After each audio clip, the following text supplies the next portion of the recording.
Hey, good morning, folks. Hope you're doing great today. It is Monday morning. Not only that, I know it's going to be a busy Monday morning in our area. I know students are reporting back to school today.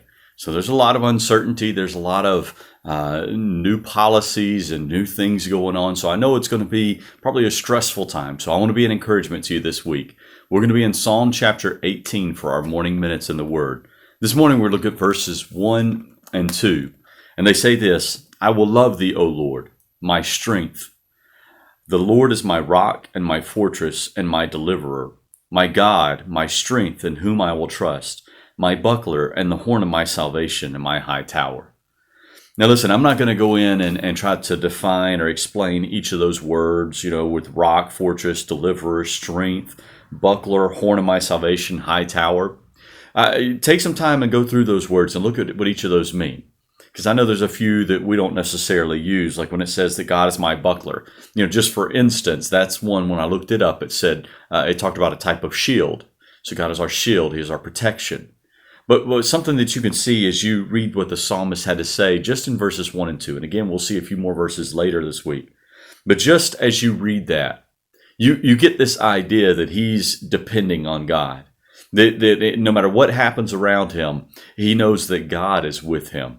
God is my rock. That's something firm and steady. It's not something that moves back and forth and isn't firm, but God is my rock. He is someone that I can go to at any time, and He is solid. He is always there for me.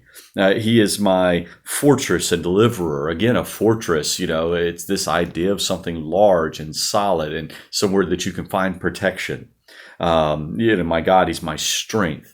Listen, this week is going to be crazy for a lot of folks.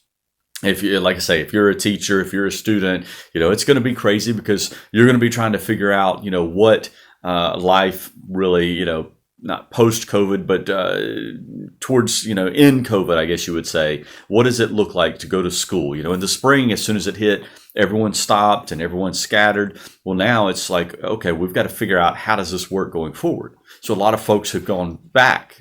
Teachers have been, reported a couple of weeks ago in our area, and now the students are there. But there's still things going on around us. And so parents are going to try to navigate this. Students and teachers are navigating this. Folks that don't have students, but they're trying to get to work, and now there's school buses on the road again. There's all kinds of things about to change because summer is over.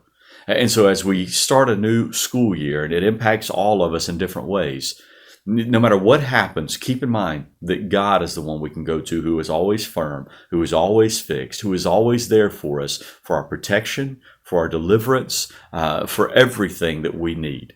And so I hope you can say, like the psalmist in verse 1, I love thee, O Lord, my strength. You guys hang in there. This is going to be a great school year. This is going to be a great time for our teachers and students if we make it a great year. And for everybody else, I know I've said a lot about students and teachers. Maybe you don't have students in your home anymore. Maybe you're not a teacher. Listen, the Lord is still your strength too, no matter what you're going through, if you've put your trust in Him. You guys have a great day. Have a great week. Take care.